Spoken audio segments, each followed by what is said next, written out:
नमस्कार and I welcome you to world news.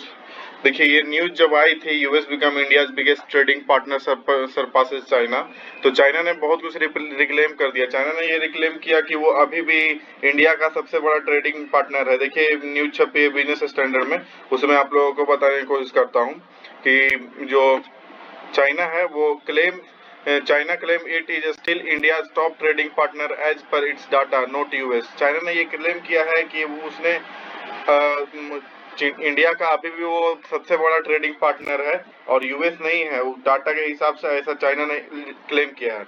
तो इसको आज हम लोग पढ़ेंगे कि चाइना ऐसा क्यों कह रहा है और वो लोग क्या मेजरमेंट कर रहे हैं इसमें, और यूएस को लोग कैसे बोल रहे हैं कि वो चाइना है अभी ट्रेडिंग पार्टनर, इंडिया का सबसे बड़ा ट्रेडिंग पार्टनर चाइना है, यूएस नहीं। ऐसा उन लोग क्यों क्लेम कर रहे हैं उसके बारे में आप लोगों को बताऊंगा। लेकिन उससे पहले हम लोग कुछ क्वेश्चन कर लेना चाहिए हम लोगों को।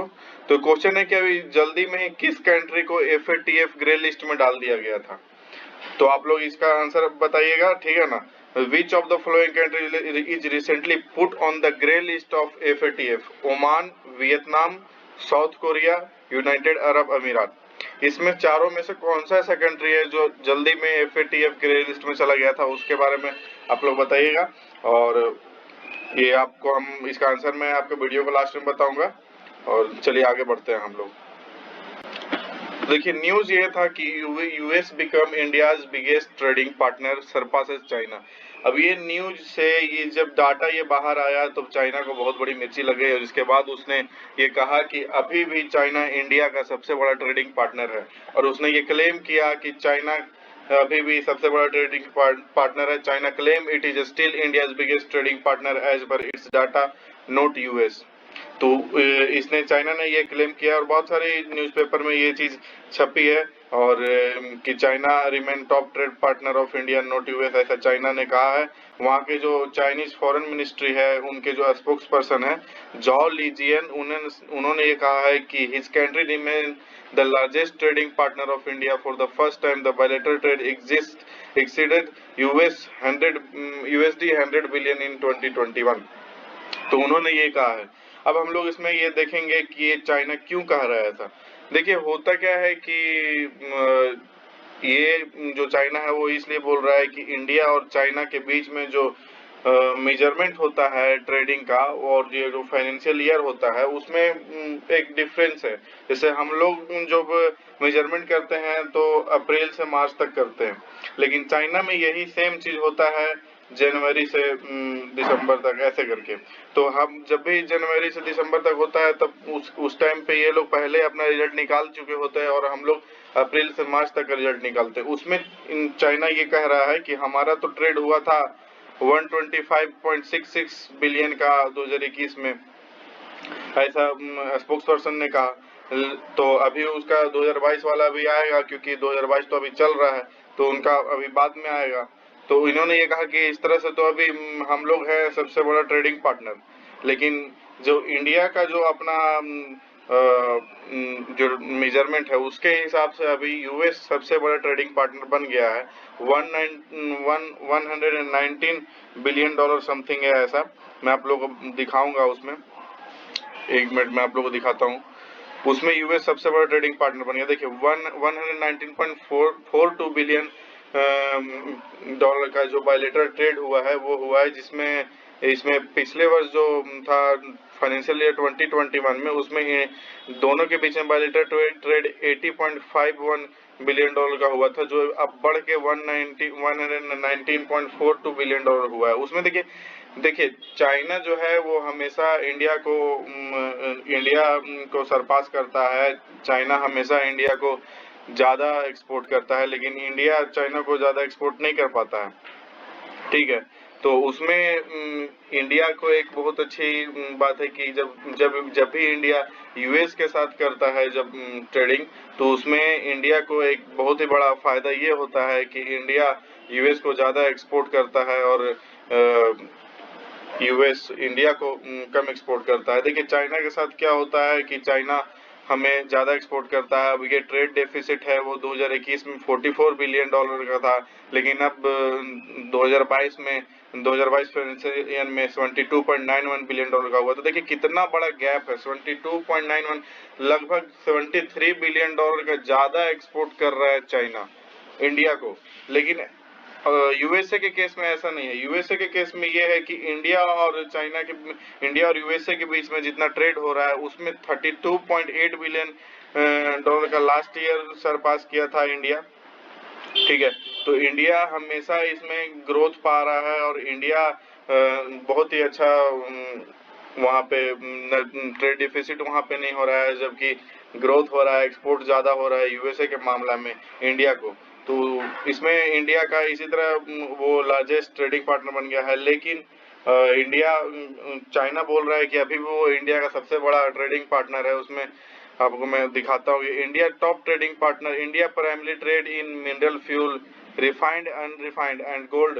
India is 5th in commercial service export according to WTO rank. देखिए पहले क्या होता था कि इंडिया सिर्फ मिनरल में, फ्यूल में करता था, रिफाइंड और अनरिफाइंड में करता था, गोल्ड में करता था, लेकिन अब वो कॉमर्शियली सर्विसेज एक्सपोर्ट करता है वर्ल्ड वाइड, और इसमें 5वां स्थान पे है इंडिया।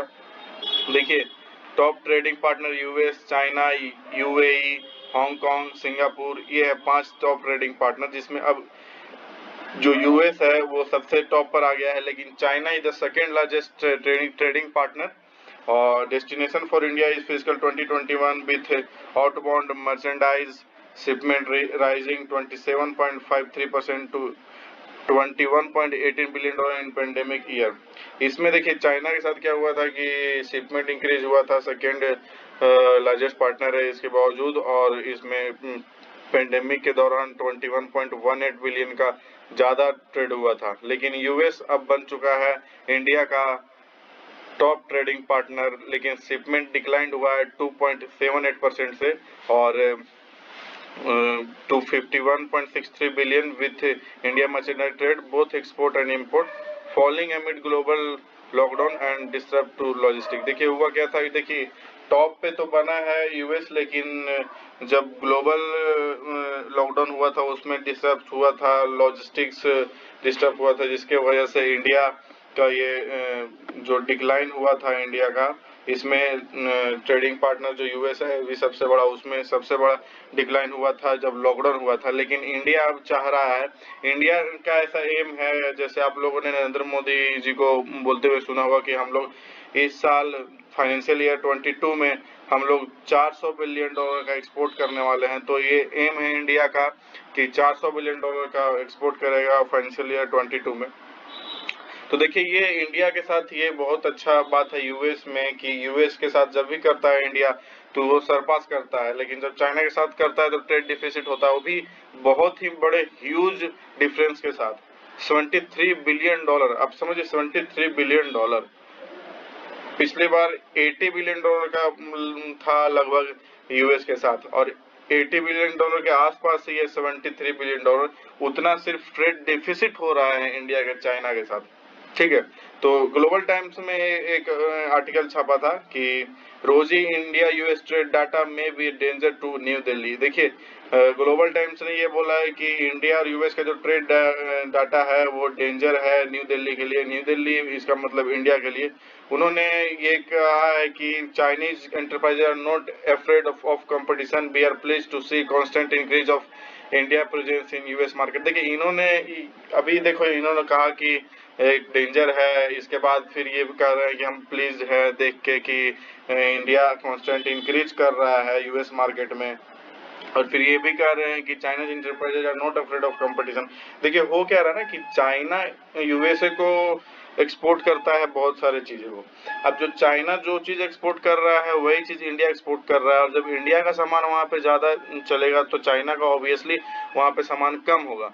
तो चाइना को इंडिया किल कर रहा है इस तरह से सॉरी, चाइना को यहाँ पे इंडिया किल कर रहा है इस तरह से, जो तो इसीलिए इन लोग ऐसा बात कर रहा है। और ग्लोबल टाइम्स ने इसलिए ऐसा कहा है कि ये डेंजर है, और इसका इन्होंने ये कहा है कि जब यूएस है वो कुछ इकोनॉमी है जिसमें इंडिया सरप्लस करता है, और इसमें इन्होंने ये कहा कि बाद में यूएस भी ऐसा कंट्री बन जाएगा जो इंडिया को ट्रेड डेफिसिट देगा, और इसमें चाइना भी एक और है, तो दो कंट्री जैसा हो जाएगा जो चाइना इंडिया के साथ ट्रेड डेफिसिट वाला ट्रेड होगा। लेकिन ऐसा कुछ नहीं है, इंडिया को अभी और मेहनत करना पड़ेगा, इंडिया को अपने स्टार्टअप्स को ग्रोथ करना पड़ेगा, और ऐसे करके इंडिया को एक ब्रांड बनाना पड़ेगा ताकि हम लोग ज़्यादा से ज़्यादा एक्सपोर्ट कर सके और चाइना को भी पीछे छोड़ सके, और यूएस को तो अभी मैंने पीछे छोड़ा ही है हम लोगों ने। लेकिन देखिए यूएस को हम लोगों ने पीछे इसलिए छोड़ा है क्योंकि बहुत सारे बैरियर्स हम लोगों ने लगा के रखे हैं यूएस के कंपनीज के ऊपर। अगर यूएस को हम लोग, जैसे यूएस हम लोगों को ट्रेड दे रहा है वहाँ पे अगर उस तरह से ट्रेड करते हैं ना, तो यूएस के साथ भी हम लोगों का ट्रेड में हम ही लोगों को ट्रेड डेफिसिट झेलना पड़ेगा। लेकिन अभी कुछ बैरियर्स की वजह से यूएस के जो कंपनीज है वो इंडिया में उतना एक्सपोर्ट नहीं कर रहे हैं, तो इस बात को भी समझना पड़ेगा। हम लोग को एक ब्रांड बनाना पड़ेगा, इंडिया का ब्रांड बनाना पड़ेगा, इंडिया को एक ब्रांड के रूप में स्थापित करना पड़ेगा जिसके वजह से हम लोगों का एक्सपोर्ट बढ़ेगा। तो ये था आज का न्यूज। अब आते हैं हम लोग आंसर पे। ये जो क्वेश्चन था उसमें जो आंसर हम लोगों ने किया था उस पे हम लोग आते हैं कि करंट अफेयर्स में क्या था। तो देखिए मैं आप लोगों को बताता हूँ। ये था क्वेश्चन कि which country in recent put on the grey list by financial action task force? Oman, south Korea, Vietnam, या फिर यूनाइटेड अरब अमीरात। तो इसका आंसर है D, UAE recently FATF grey list में चला गया था, और ये एफएटीएफ ग्रे लिस्ट में चला गया था उसके जल्दी में ही ये क्वेश्चन बना था। ये था आज का एमसीक्यू और ये था आज का वीडियो। थैंक यू, और लाइक शेयर सब कमेंट करके आप लोग बताइए आपको ये न्यूज़ कैसा लगा।